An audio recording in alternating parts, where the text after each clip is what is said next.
So I'm embarrassed that I have a career. I talk about things like trust and cooperation, and there should be no demand for my work. But the fact of the matter is there is demand for my work, which means that there's an opportunity. It means that trust and cooperation are not yet standard in our organizations, and yet they should be, and we know that, which is why we're looking for ways to bring those things to our organizations.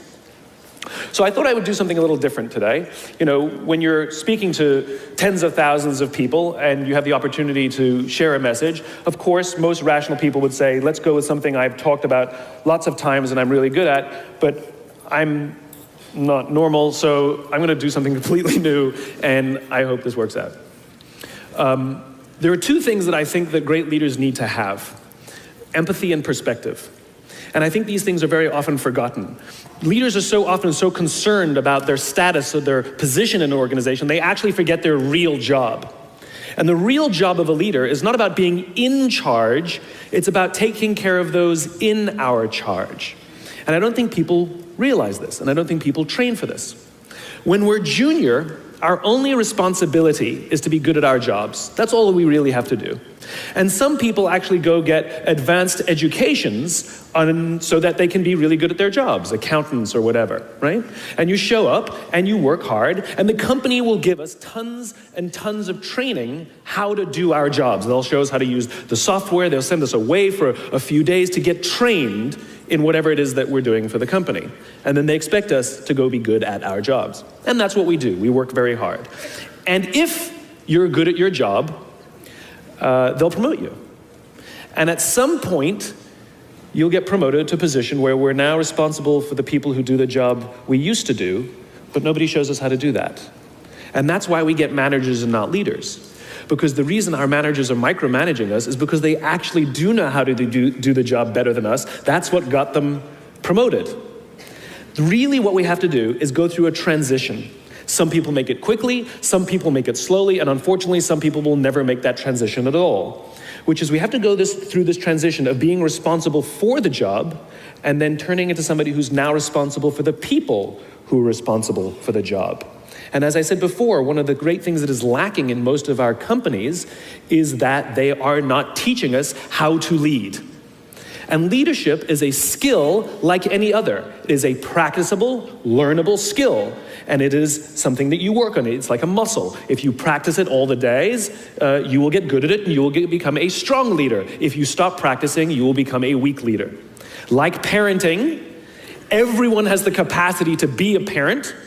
Doesn't mean everybody wants to be a parent, and doesn't mean everybody should be a parent. Leadership is the same. We all have the capacity to be a leader. Doesn't mean everybody should be a leader, and it doesn't mean everybody wants to be a leader. And the reason is because it comes at great personal sacrifice. Remember, you're not in charge, you're responsible for those in your charge. That means things like when everything goes right, you have to give away all the credit. And when everything goes wrong, you have to take all the responsibility. That sucks, right?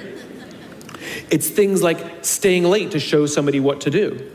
It's things like when something does actually break, when something goes wrong, instead of yelling and screaming and taking over, you say, try again. When the overwhelming pressures are not on them, the overwhelming pressures are on us. At the end of the day, great leaders are not responsible for the job. They're responsible for the people who are responsible for the job. They're not even responsible for the results. I love talking to CEOs and say, what's your priority? And they put their hands on their hips all proudly and say, my priority is my customer. I'm like, really? You haven't talked to a customer in 15 years. There's no CEO on the planet responsible for the customer. They're just not. They're responsible for the people who are responsible for the people who are responsible for the customer. I'll tell you a true story. A few months ago, I stayed at the Four Seasons in Las Vegas. It is a wonderful hotel. And the reason it's a wonderful hotel is not because of the fancy beds. Any hotel can go and buy a fancy bed. The reason it's a wonderful hotel is because of the people who work there. If you walk past somebody at the Four Seasons and they say hello to you, you get the feeling that they actually wanted to say hello to you. It's not that somebody told them that you have to say hello to all the customers, say hello to all the guests, right? You actually feel that they care. Now, in their lobby, they have a coffee stand. And one afternoon, I went to buy a cup of coffee, and there was a barista by the name of Noah who was serving me. Noah was fantastic. He was friendly and fun, and he was engaging with me, and I had so much fun buying a cup of coffee, I actually think I gave 100% tip, right? He was wonderful. So as is my nature, I asked Noah, do you like your job? And without skipping a beat, Noah says, I love my job. And so I followed up. I said, what is it that the Four Seasons is doing that would make you say to me, I love my job?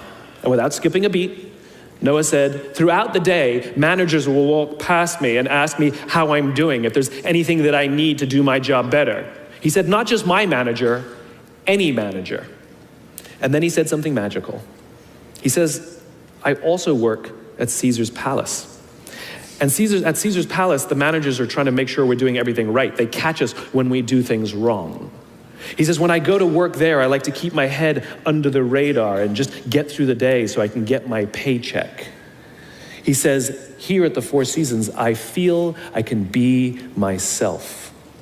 Same person, entirely different experience from the customer who will engage with Noah. So we in leadership are always criticizing the people. We're always saying, we got to get the right people on the bus. I've got to fill my team. I've got to get the right people. But the reality is, it's not the people. It's the leadership. If we create the right environment, we will get people like Noah at the Four Seasons. If we create the wrong environment, we will get people like Noah at Caesar's Palace. It's not the people.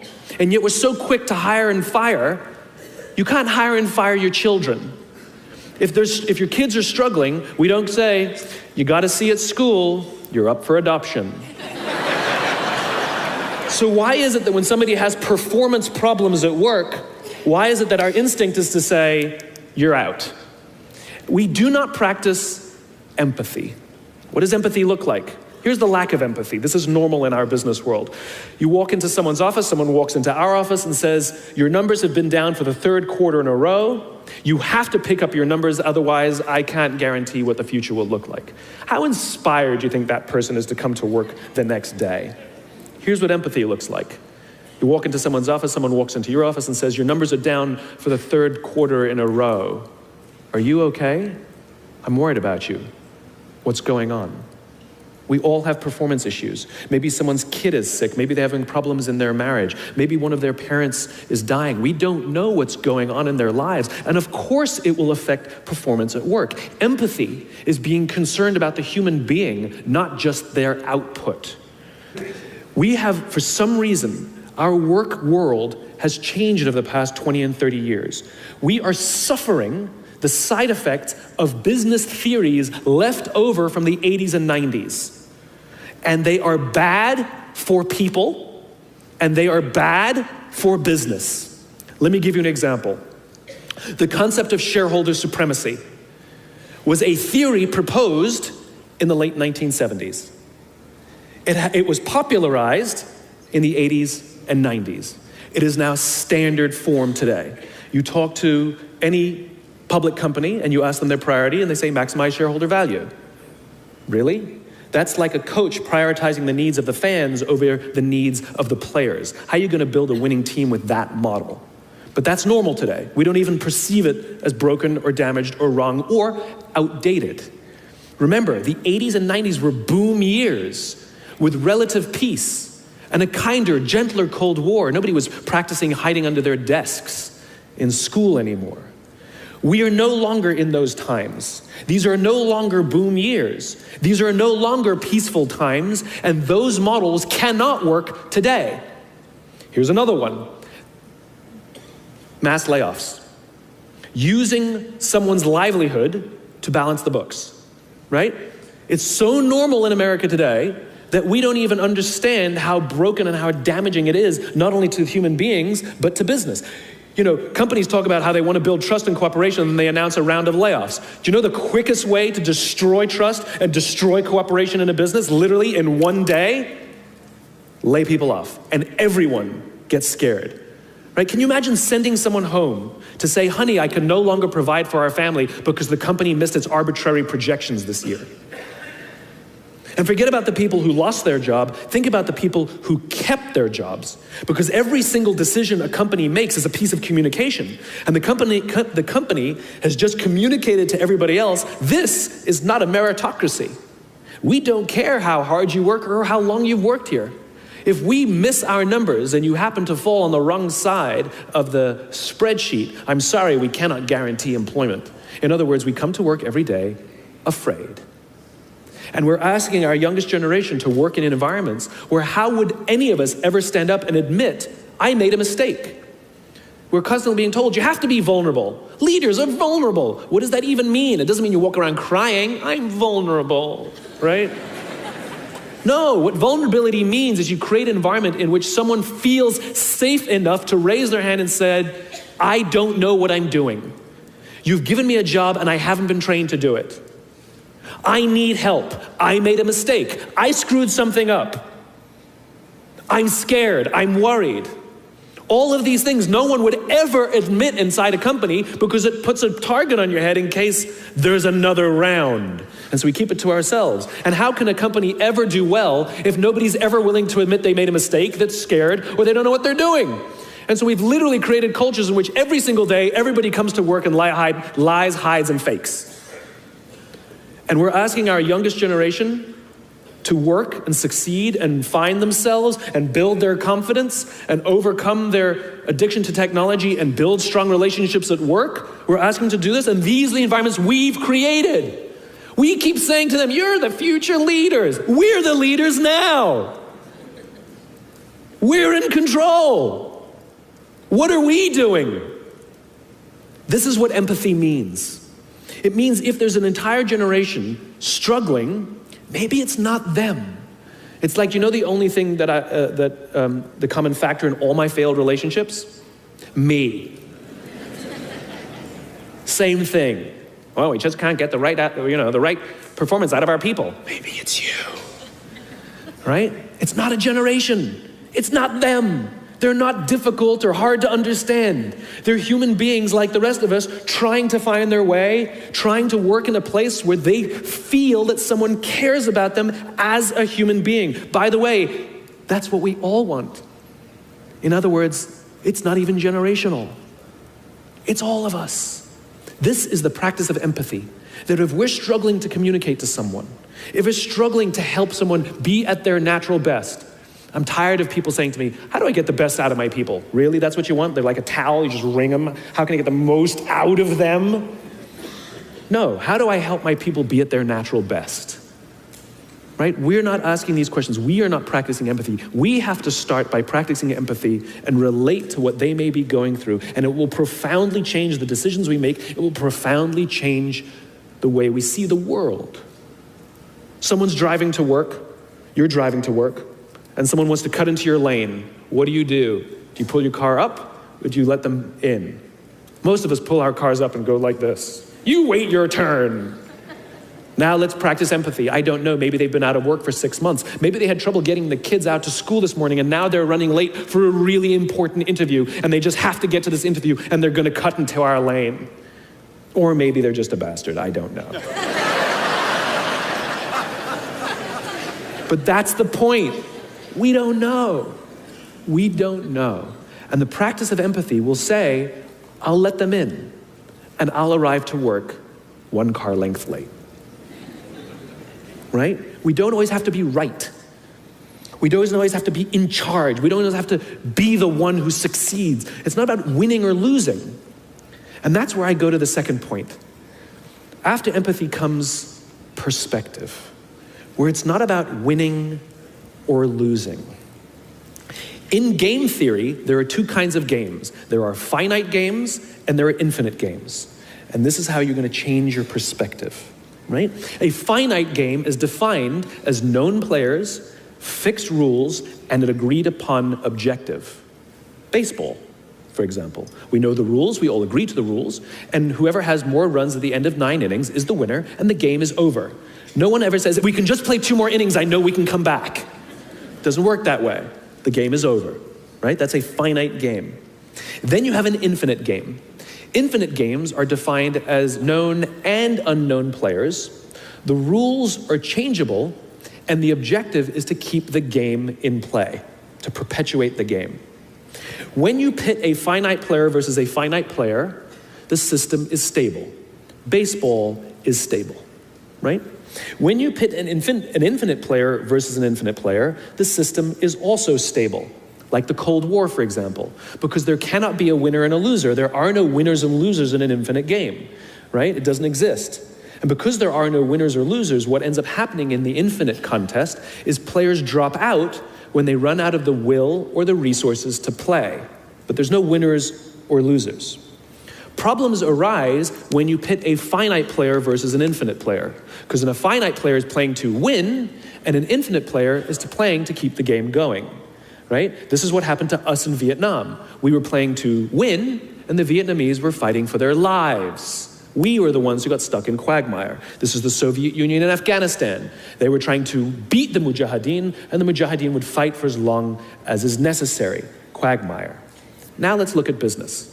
The game of business has pre-existed or has existed long before every single company that exists on this planet today. And it will outlast every single company that exists on this planet today. There's no winning the game of business. And the reason is because we haven't agreed to the rules. I get such a kick out of this. You realize how many companies actually don't know the game they're in, right? Listen to the language that the companies use. We're trying to beat our competition. We're trying to be number one. Did you know that we were ranked number one? Look at the listing. Based on what criteria? Revenues, profits, market share, square footage, number of employees. Based on what time frame? A quarter, a year, 5 years, 10 years, 20 years, 50 years, 100 years? I haven't agreed to those standards. How can you declare yourself the winner? How can you declare yourself number one where no one else in the game has agreed to the rules? It's arbitrary. There is no winning because there's no end. In other words, companies are playing finite games. Listen to their language. They're trying to beat their competition. What does that even mean?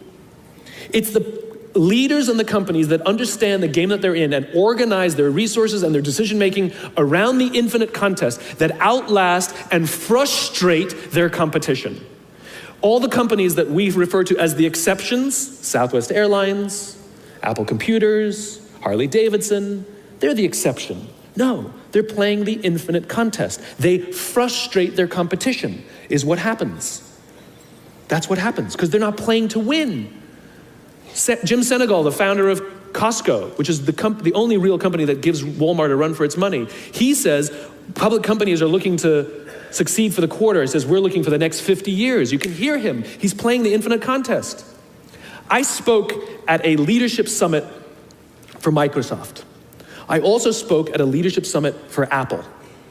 Now, at the Microsoft summit, I would say 70% of the executives, and this was under the Steve Ballmer days, I would say about 70% of the executives spent about 70% of their presentations talking about how to beat Apple.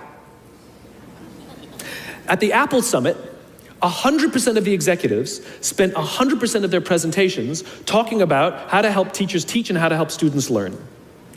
One was obsessed with their competition, the other one was obsessed with where they're going. So at the end of my presentation at Microsoft, they gave me a gift. They gave me the new Zune, which was the competitor to the iPod Touch when it was a thing, right? And I have to tell you, this piece of technology was spectacular. It was beautiful. The user interface was incredible. The design was amazing. It was intuitive. It was one of the most beautiful, elegant pieces of technology I'd ever seen. Right? Now, it didn't work with iTunes, which is an entirely different problem. I couldn't use it. But that's something else. I'm sitting in the back of a taxi with a senior Apple executive, sort of employee number 12 kind of guy, and I decide to stir the pot. And I turn to him and I say, you know, I spoke at a Microsoft summit, and they gave me their new Zune, and I have to tell you, it is so much better than your iPod Touch. And he turned to me and said, I have no doubt. Conversation over.